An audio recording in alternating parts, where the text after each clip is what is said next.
Perkenalkan, kami dari kelompok 28 yang terdiri dari Wildan, Natya, Angel, Jeremy, dan Pamela. Kelompok kami melakukan immersion di The Weekend Baker atau yang biasa disingkat TWB.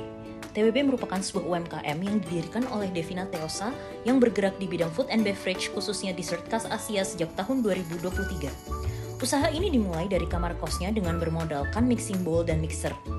Kemudian usahanya terus berkembang hingga saat ini bisnisnya dijalankan di sebuah rumah dengan perlengkapan yang lebih lengkap. Selamat malam teman-teman, selamat malam Pak Iboto dan selamat malam Mbak Devina. Jadi mungkin izinkan saya untuk mencoba memaparkan Pak identifikasi permasalahan yang telah kami identifikasi. Ini juga sifatnya menjemurtakan dan juga untuk refresh apa yang pernah kami sampaikan Pak di yang sebelumnya Pak. Jadi kita akan melihat dari perjalanan awal terlebih dahulu. Kebetulan Mbak Devina ada di sini.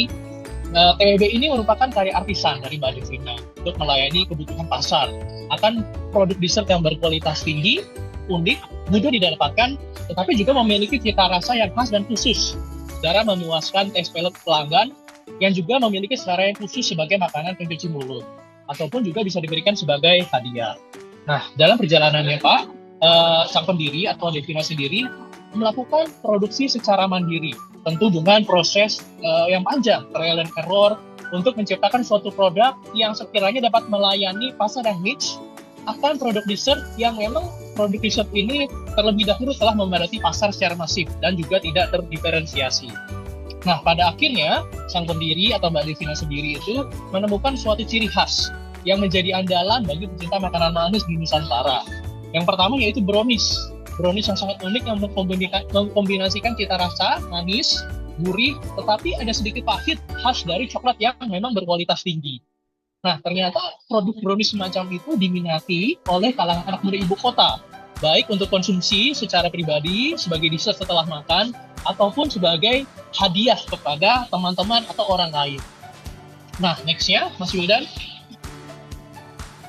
Nah, kemudian pada perkembangan selanjutnya, awalnya memang Mbak Devina melakukan produksi secara mandiri, keterbatasan tempat dan produksi, tetapi akhirnya Mbak Devina pun memutuskan untuk lebih meningkatkan skala produksinya dengan memiliki fasilitas produksi yang lebih besar, sumber daya yang juga lebih baik dan mumpuni, baik untuk aktivitas produksinya, administrasi, maupun pemasaran. Nah, jadi kegiatan pemasaran ini nanti akan lebih menyasar kepada target pasar yang lebih luas, baik secara mouth-to-mouth yang merupakan cara orisinil dari The Weekend Baker ini sendiri, maupun secara digital. Nah, hasil Pak, TWB pun menjadi semakin dikenal oleh masyarakat luas, memberikan penghasilan yang stabil bagi Mbak Devina sendiri yang akhirnya memutuskan untuk berfokus dan berkonsentrasi kepada bisnis The Weekend Baker secara full-time. Nah, kendati demikian, inovasi pun tetap Mbak Devina lakukan. Ini produk ditambah, kegiatan usaha pun lebih terinstitusionalisasi, menjadi lebih terstruktur. Yang awalnya hanya melayani order khusus dari teman-temannya Mbak Devina yang mungkin tertarik dengan produknya, tapi ternyata produk TWB ini sudah mulai diminati, bukan hanya dari teman-teman Mbak Devina, bukan hanya dari secara geografis seperti di Tangerang, tetapi di Jakarta, bahkan ada beberapa yang memang di luar negeri Jakarta juga. Tentunya ini adalah untuk menikmati produk dari TWB itu sendiri. Nah, menyadari hal tersebut, Mbak Devina tetap melakukan inovasi-inovasi yang terstruktur terhadap produknya, sehingga bukan hanya brownies saja yang ditawar, tapi juga produk-produk lain yang memang di kalangan anak muda ini cocok, seperti misalnya boloban yang sangat khusus dan juga mungkin tiramisu, salah satu produk yang juga melengkapi dari The Weekend Baker itu sendiri. Next-nya, Mas Wildan. Nah, dari semuanya itu Pak, secara konteks, dalam segmen pasar pada saat ini TWB melayani dua segmen besar. Yang pertama adalah segmen personal. Jadi segmen personal ini lebih menyasar kepada pembelian mandiri oleh pelanggan-pelanggan melalui kanal-kanal yang disediakan baik itu Instagram maupun e-commerce gitu ya, untuk melayani permintaan khusus dan juga untuk acara-acara tertentu. Tetapi selain segmen personal ini, rupanya juga ada segmen B2B. B2B ini memang fokusnya menyasar kepada pasar institusi yang lebih besar untuk menyediakan produk dessert secara berkala, tetapi juga dengan kontrak berdurasi tetap. Dan tentunya, B2C ini memiliki ketentuan-ketentuan khusus. Kondisi saat ini, Pak, mayoritas pendapatan TWB ini sebetulnya memang masih disumbangkan pada segmen personal. Di mana ini fokus awal dari Mbak Devina sendiri yang sangat dapat dikaitkan langsung dengan kapabilitas dan keunikan TWB dalam menjadikan produknya. Karena mungkin nanti akan dibahas lebih dalam, tapi segmen personal ini lebih mengutamakan kualitas dari produk, terutama cita rasa dari brownies yang sangat unik ataupun produk-produk lain yang sangat diterima oleh masyarakat. Nah, akan tetapi Mbak Divina juga mulai menyadari nih, bahwa agar dapat berkesinambungan, TWB juga memungkinkan untuk meningkatkan porsi segmen B2B, karena B2B secara nature itu lebih stabil, memberikan keuntungan yang juga lebih terukur dan skala ekonomisnya tinggi. Tapi memang B2B juga membutuhkan kemampuan-kemampuan khusus sebagaimana nanti akan dianalisa menggunakan beberapa tools yang akan kami gunakan.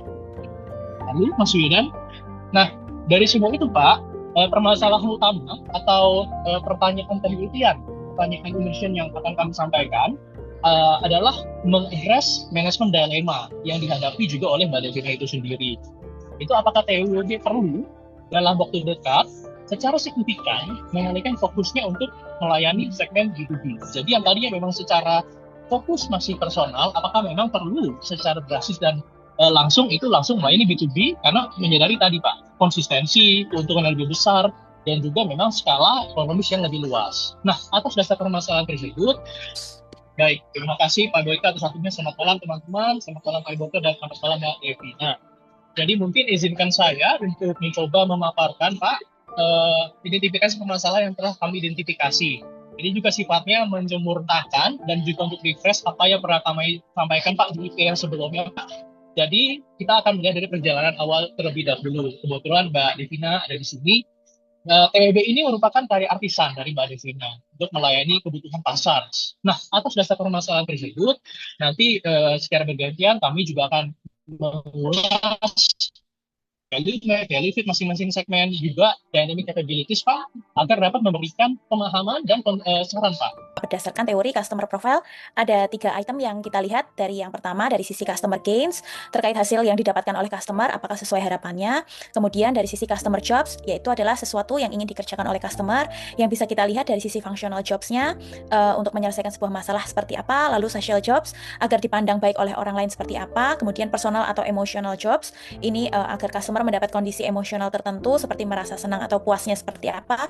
Dan yang terakhir terkait supporting jobs. Lalu ada juga terkait customer pains, di mana hal yang mengganggu customer sebelum, saat, dan setelah melakukan jobs-nya seperti apa. Value mapping. Jadi di sini kita juga menggunakan referensi teori untuk mengidentifikasi gain creator-nya seperti apa, bagaimana barang maupun jasa yang diproduksi atau yang ditawarkan ini bisa memberikan hasil yang sesuai dengan ekspektasi pelanggan. Kemudian selanjutnya akan dilihat bagaimana kecocokan antara customer profile dan juga value map, dan ini diidentifikasi melalui value fit. Lalu berikutnya kita juga melihat untuk referensi teorinya menggunakan dynamic capabilities. Bagaimana metode kami untuk bisa menjawab pertanyaan yang tadi disampaikan oleh Mas Jeremy? Yang pertama, kami desainnya adalah menggunakan kualitatif dengan teknik wawancara.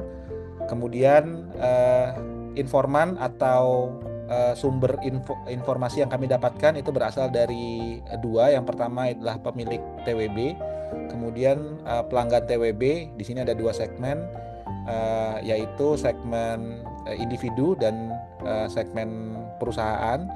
Kemudian setelah itu kami lakukan analisis hasil wawancara tadi, dianalisis baik itu customer profile-nya, value map, value fit, serta dynamic capabilities yang diperlukan untuk bisa masuk ke bisnis baru. Pengumpulan data dilakukan didasarkan oleh data yang berasal dari TWB maupun data pelanggan. Nah, mungkin selanjutnya saya serahkan ke rekan-rekan yang lain. Oh, ini masih saya, maaf. Jadi customer segment itu kami bagi jadi 2, yaitu individual buyers dan B2B buyers. Profilnya itu ya individu 20-40 tahun, itu untuk membeli kue untuk diri sendiri maupun untuk hadiah. Belinya dalam jumlah kecil, kemudian sensitif terhadap tampilan atau rasa, dan repeat ordernya tinggi. Kemudian yang kedua adalah B2B buyers. Ini profilnya adalah perusahaan atau bisnis yang memerlukan pasokan kue dalam aktivitas operasionalnya. Cirinya kuantitasnya besar, anggarannya itu terbatas, serta menginginkan konsistensi kualitas supply. Ini customer persona dari yang individual buyersnya. Di sini Nina, umurnya 29 tahun, bekerja di Jakarta sebagai product manager dan levelnya udah di middle management. Jadi dia buying roles-nya sebagai decision maker, di mana dia itu adalah end user-nya dan dia juga yang membayar gitu. Jadi dia tuh profesional muda di perkotaan, gaya hidupnya cepat dan padat. Lalu dia membeli dessert tuh juga selain untuk konsumsi pribadi, dia juga membeli dessert itu untuk mengekspresikan perhatian gitu untuk para kerabatnya. Tapi dia tuh tidak tertarik untuk bereksperimen dengan banyak bakery, jadi preferensinya dia condong ke brand yang aman secara rasa, tampil rapi, dan tidak merepotkan gitu. Ya bisa dibilang dia ini emotional driven buyer, lalu juga dia risk averse terhadap rasa dan tampilan, dia juga time constraint dan quality oriented gitu. Nah, masuk ke customer profile dari individual buyers. Jika dilihat customer gains-nya itu adalah memberikan perhatian gitu kepada kerabat atau keluarga supaya itu tuh dapat tersampaikan. Lalu dengan kado yang pantas diberikan itu pembeli bisa merasa percaya diri dan effortnya itu dihargai. Serta dia juga merasa layak untuk self reward tanpa rasa bersalah. Ini kalau dia membeli untuk dirinya sendiri. Lalu untuk customer pains-nya, hal-hal yang mungkin menjadi challenge atau hambatan gitu, pertama mungkin si orang ini tuh bingung dalam memilih menu, lalu proses ordernya itu ribet, lalu ada ketakutan kalau nanti pengirimannya rusak gimana, dan si penerima tidak suka rasanya ya. Kalau ini dalam arti dia mau memberikan dessert itu sebagai gift untuk orang lain. Nah, untuk jobsnya bisa dilihat ya, customer jobsnya ada menikmati dessert tanpa ribet, lalu memberikan hadiah supaya terasa personal, lalu membuat penerima itu merasa diperhatikan, lalu juga ada memilih produk itu yang aman secara rasa, menentukan waktu kirim yang tepat, lalu juga ada merayakan momen kecil dalam keseharian dan memberikan perhatian kepada orang terdekat. Lalu ke value map, jadi products and services yang ditawarkan itu adalah menu yang terkurasi dan spesifik. Kan kita ketahui bahwa produknya dari TWB ini juga tidak terlalu banyak gitu, jadi sudah benar-benar curated dan spesifik, membuat orang itu jadi lebih mudah untuk memilih. Lalu yang kedua itu ada sistem pre-order dan ada bisa melayani kustomisasi produk, misalnya untuk hampers dan lain-lain. Lalu gain creators-nya itu membantu pelanggan dalam mengekspresikan ucapan pada event tertentu gitu. Mungkin sebagai contoh, saya waktu itu sempat kasih untuk atasan saya hampers dari TWB juga, waktu itu si salt brownies gitu. Dan menurut saya tampilannya itu oke gitu ya, maksudnya kita layak gitu untuk ngasih itu ke orang. Dan juga ada hang tag-nya, tapi saya tulis sendiri sih, udah ada tulisannya gitu kayak Happy Chinese New Year, tapi tinggal saya isi to sama from-nya gitu. Lalu yang kedua, belum mas, gain creators yang kedua tuh mendukung pelanggan untuk yakin saat memberikan kado atau hampers, dan yang terakhir tuh membuat dessert yang dinikmati sendiri terasa spesial. Lalu untuk pain relieversnya, menu yang terkurasi itu mempermudah pengambilan keputusan, karena kalau mungkin menunya terlalu banyak itu juga membuat para pelanggan itu jadi overwhelmed dalam memilih menunya gitu. Lalu juga proses pemesanannya tuh mudah melalui WhatsApp. Lalu packagingnya juga rapi dan aman dalam pengiriman. Dan rasanya itu telah diuji secara konsisten, dapat mengurangi potensi kekecewaan pelanggan. Jadi bisa dibilang kalau dinilai dari kesesuaiannya itu problem solution fit, di mana masalah yang dimiliki oleh si customers itu memiliki kesesuaian dengan solusi yang ditawarkan oleh TWB. Ini key takeaways-nya dari sisi individual buyers. Jadi konsumen itu membeli produk TWB untuk kepuasan emosional, baik untuk self reward maupun untuk memberikan kado kepada kerabat. Jadi bukan hanya untuk memenuhi core jobs-nya aja. Dan TWB itu hadir untuk menjadi pain relievers customer dengan menu yang terkurasi, proses pemesanan yang sederhana, packaging yang aman dan rapi, serta kualitas rasa yang konsisten. Nah, selain itu juga si TWB bisa menjadi gain creators dengan memberikan kepuasan emosional kepada pelanggan dengan membantu pelanggan mengekspresikan perhatiannya kepada kerabat atau keluarga serta membuatnya yakin dengan pilihannya. Nah, kesesuaian antara masalah konsumen dan solusi yang diberikan oleh TWB ini tergolong problem solution fit. Namun untuk mencapai product market fit atau mungkin nextnya tuh business model fit, itu masih perlu diuji lebih lanjut. Selanjutnya, kami coba menjelaskan tentang persona untuk kategori B2B buyers, Pak. Jadi, untuk kategori B2B buyers ini, personanya adalah seorang wanita yang bekerja sebagai store manager bernama Susi, berusia 38 tahun, dan base-nya itu di Jakarta. Kemudian, dia itu memiliki role and responsibility di kantornya, untuk mengadakan kebutuhan rutin di kantor, seperti terkait dengan makanan-makanan yang disuplai untuk event-event ataupun acara-acara kantor yang memang dilakukan secara rutin. Dan fokus utamanya itu bukan mengenai taste atau flavor, tapi dia itu lebih fokus terhadap keandalan supply untuk produk-produk makanan yang dibutuhkan untuk acara-acara kantor tersebut. Kemudian dari segi kualitas harus konsisten, dan juga kemudahan dalam administrasi pengadaannya. Kemudian risiko untuk komplain terhadap semua hal yang dia butuhkan itu adalah hal yang pengen dia hindari. Kemudian kita juga meng-capture beberapa karakteristik dari persona kami ini. Dia itu orang yang risk averse, jadi dia itu memang main aman ya, nggak suka yang ribet-ribet. Jadi kalau dia memang tahu produk ini atau brand ini itu adalah brand yang memang direkomendasikan, highly recommended atau punya rating yang bagus, dia ambil yang itu gitu, instead of dia mencoba brand-brand baru yang memang dia sendiri tidak tahu pembuktian atau review dari publik itu bagaimana terkait dengan rasa dan kualitasnya. Kemudian dia itu budget conscious, jadi dia memang fokusnya itu adalah sesuai dengan kecukupan budget yang disediakan oleh kantor, dan dia itu lebih fokus ke reliability dibandingkan creativity. Kemudian dia buying roles-nya itu adalah sebagai decision maker atau influencer. Goals-nya dia itu adalah menjamin pasokan dessert untuk di kebutuhan kantornya itu bisa rutin diadakan secara on time. Kemudian dia menjaga reputasi kafe tempat dia bekerja, kemudian dia mengelola anggaran secara efisien, meminimalkan komplain, dan juga challenge-nya dia itu adalah pada saat supplier itu telat atau tidak konsisten, kemudian kualitas dan gramasinya itu berubah, administrasinya ribet, dan komunikasi vendor itu terlambat. Secara journey-nya dia sebagai buyer, dia tuh aware terhadap rekomendasi vendor atau social proof, jadi review terhadap supply dari dessertnya ini.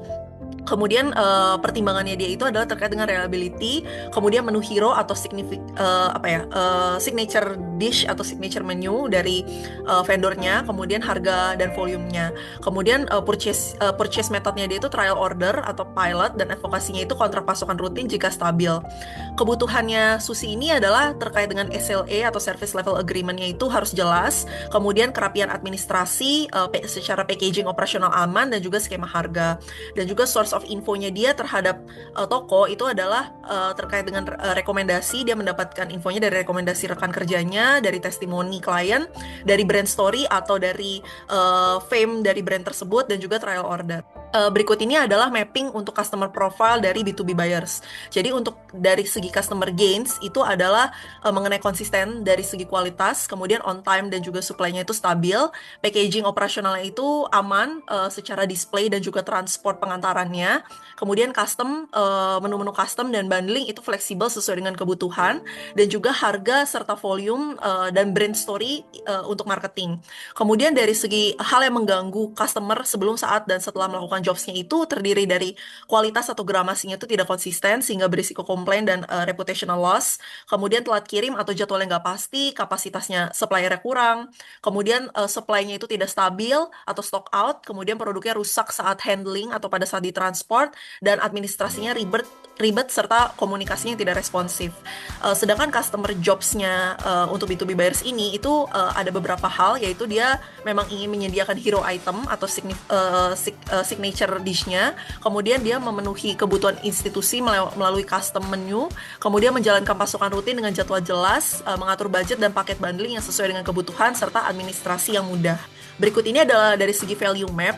Untuk produk dan service yang ditawarkan itu adalah varian menu pastry seperti sisal brownies atau signature menu, serta pilihan lainnya seperti boloban, kemudian menu bundling yang sesuai dengan budget milik corporate seperti cake slice atau bundling antara cake slice dan Thai tea minumannya. Kemudian secara kustomisasi itu dari aspek ukuran porsi, packaging, label, serta kartu ucapan. Kemudian adanya kontrak pasokan berkala seperti per bulan atau per minggu dengan SLA yang sederhana, kemudian kerapian administrasi, jadi dari segi invoice, kwitansi, termin pembayaran, rekap order, dan PIC untuk menghubungi secara administrasinya itu jelas.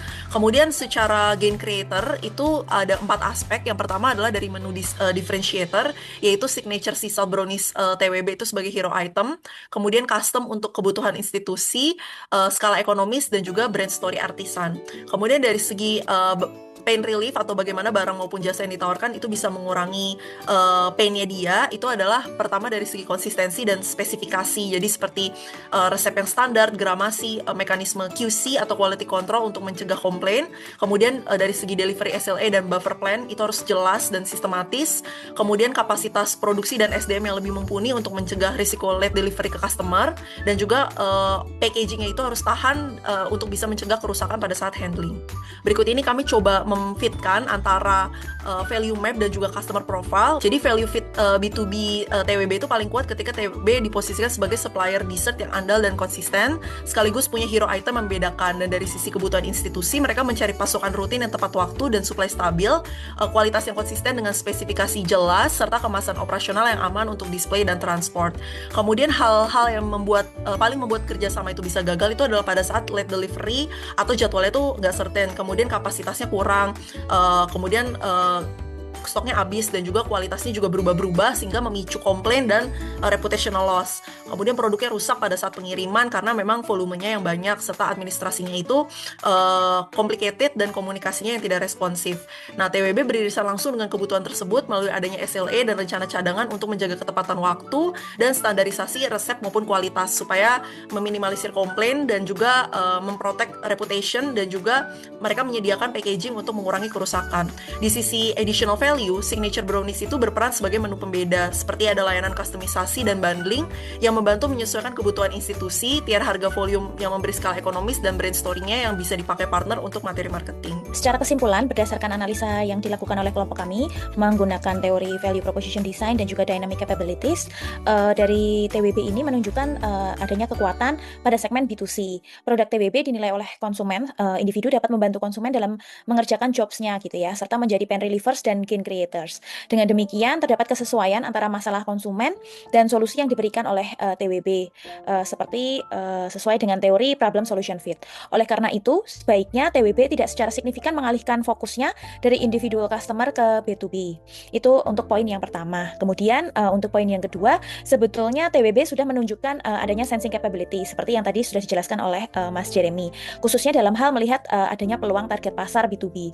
Namun demikian, untuk bisa menggarap pasar B2B secara lebih serius, TWB mungkin memerlukan waktu untuk meningkatkan seizing dan juga transforming capabilities. Oleh karena itu, TWB sebaiknya tidak secara signifikan mengalihkan fokusnya dari individual customers ke B2B. Berikutnya, selanjutnya, untuk rekomendasi dari kelompok kami, untuk jangka waktu pendek dalam 1 tahun ke depan, TWB sebaiknya berfokus pada pasar B2C terlebih dahulu.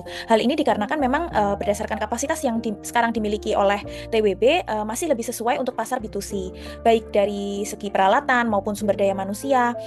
Ini memang TWB kami ukur lebih cocok untuk ke industri B2C terlebih dahulu. Namun demikian, TWB bisa mulai untuk memikirkan strategi pricing seperti apa yang tepat untuk segmen B2B. Kemudian TWB juga mungkin di dalam 1 tahun ke depan ini lebih banyak melakukan benchmark terlebih dahulu kepada kompetitor di pasar B2B sambil menjaga konsistensi performance di pasar segmen B2C-nya. Lalu yang perlu dilakukan oleh TWB dalam jangka waktu 2-3 tahun ke depan itu adalah memperkuat dari sisi sizing dan juga transform capabilities. Antara lain, mungkin TWB bisa mulai memikirkan bagaimana cara meningkatkan kapasitas produksi, seperti mempertimbangkan dari sisi penambahan jumlah standing mixer, oven, serta peralatan lainnya, sekaligus terus juga dari sisi manpower seperti itu, menambah jumlah tenaga kerjanya serta menyesuaikan sistem produksi yang mungkin lebih konsisten dan juga lebih masif sehingga lebih cocok untuk pasar B2B. Buat saya pribadi jadi ada masukan, jadi buat saya sama tim juga berpikir kedepannya baiknya seperti apa, terutama untuk pengembangan bisnisnya.